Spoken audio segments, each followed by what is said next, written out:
Bharatiya Janata party जब से सत्ता से बेदखल हुई है और तेज गति से बिहारी समाज को ध्रुवीकृत करने की कोशिश कर रही है और हम लोग को शंका थी कि ये भारतीय जनता पार्टी वाले रामनवमी के त्यौहार का उन्माद और उत्पाद के रूप में इस्तेमाल करेंगे, इसलिए बिहार सरकार भी सतर्क थी।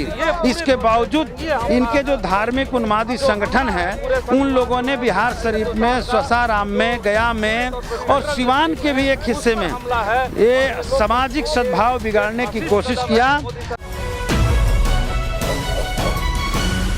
दो जिलों में जिस तरह से हिंसक झड़प हुई है उसके बाद से पूरा जिला जो है आग धधकता, कई लोगों की मौत हो गई है। अब इसी को लेकर भाकपा माले के तमाम विधायक जो है बिहार विधानमंडल के बजट सत्र कार्रवाई शुरू होने से पहले विरोध प्रदर्शन कर रहे हैं। आइए हम इनसे बात करते हैं, क्या कुछ कहते हैं। अमरजीत कुशवाहा क्या कुछ कहेंगे जिस तरह से हिंसा भड़की है?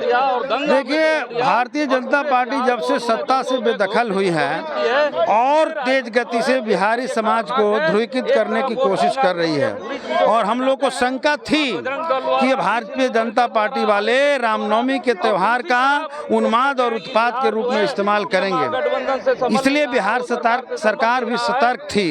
इसके बावजूद इनके जो धार्मिक उन्मादी संगठन है उन लोगों ने बिहार शरीफ में, सासाराम में, गया में और सिवान के भी एक हिस्से में ये सामाजिक सद्भाव बिगाड़ने की कोशिश किया, दंगा के आग में झोंकने की कोशिश किया। एक गुजरात मॉडल की जो बात करते हैं, उनका गुजरात मॉडल यही है।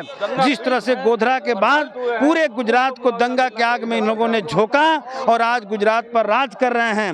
ये सोच रहे हैं कि बिहार को भी इसी रास्ते से हम बिहार के सत्ता पर पहुंच जाएंगे और आने वाले 24 में फिर से एक बार सत्ता में पहुंच जाएंगे। आज आप जानते हैं कि हिडेनबर्ग ने जो खुलासा किया है, अडानी बड़े घोटालेबाज के रूप में सामने आए हैं और उनसे हमारे भारत के प्रधानमंत्री के टूट रिश्ते हैं। उस रिश्ते की बात जब हमारे भारत के विपक्ष के नेता राहुल जी करते हैं तो उनकी संसद सदस्यता साजिश करके समाप्त की जाती है। कह रहे हैं कि जो लोग भी दंगा भड़काए होंगे, हमारी सरकार आई बीजेपी की, तो हम उसको उल्टा लटका के सीधा कर देंगे। देखिए, एक बात तो साफ है कि जो कुछ वो लोग बोलते हैं वो ठीक उसके उल्टा करते हैं। लोकतंत्र की दुहाई सबसे ज्यादा भाजपा वाले मोदी जी देते हैं और लोकतंत्र की हत्या वही लोग करते हैं। ये साफ है, वो जो कहते हैं वो ठीक उल्टा कहते हैं। उनका इशारा भी दंगा भड़काने का ही है, वो उल्टा लटकाने का नहीं है।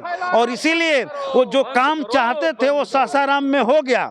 वो जब आने की योजना बनाए उसी समय उन लोगों ने तय किया कि जब हम बिहार जाते हैं तो इसके पहले एक हमारे स्वागत में एक काम होना चाहिए। और तो आप लोगों पे लग रहा है कि सासाराम में हम अशोक जयंती मनाने वाले सम्राट अशोक की, लेकिन वहाँ दंगा भड़का के जो है हमें रोका गया। अरे वो लोग क्या अशोक की जयंती मनाएंगे? अशोक किस विचारधारा के थे? मनुस्मृति और मनुवाद के खिलाफ बौद्ध धर्म को उन्होंने अपना लिया था और ये मनुवाद के प्रणेता लोग, देश के अंदर दंगा भड़काने वाले लोग, जो अशांति फैलाने वाले लोग ये बुद्ध का बात करेंगे और अशोक सम्राट की जयंती मनाएंगे। वो एक बहाना था। सच्चाई यही था कि अमित शाह आने के पहले बिहार में संदेश भेज दिया था अपने उग्रवादी संगठनों को और उन लोगों ने इस काम को किया जो सामने आया है और वो एक बहानेबाजी के लिए बात रख रहे हैं। सदन में इसकी मांग उठाएंगे सरकार? सदन में क्या, हम लोग पूरे देश में सड़कों पर उतरे हैं, सदन में भी उतरे हैं और इन दंगाई ताकतों पर लगाम लगाए, इसकी मांग हम बिहार सरकार से भी करेंगे। देखिए, हमारे साथ माले विधायक और भी हैं माले विधायक, हमसे बात करेंगे क्या कुछ कह रहे हैं। जिस तरह से ये हिंसा भड़की है, कई लोगों की मौत होगी। आज भी जो है नालंदा में कर्फ्यू लागू है, वही बात करें सासाराम में धारा 144 लागू है। तो इसको लेकर के उन्होंने कहा है कि सदन में भी हम इसकी मांग उठाएंगे, लेकिन ये लोग ही जो है इस दंगा को भड़का है। अमित शाह आने वाले थे, ये क्या बोलेंगे? उल्टा लटका के सीधा करने की बात, यही तो जो है दंगा भड़काने की बात करते, ये पूरे देश में जो है अमन चैन जो है खत्म करना चाहते। तो फिलहाल इस खबर में इतना ही। कमलेश कुमार, देशवा न्यूज, पटना।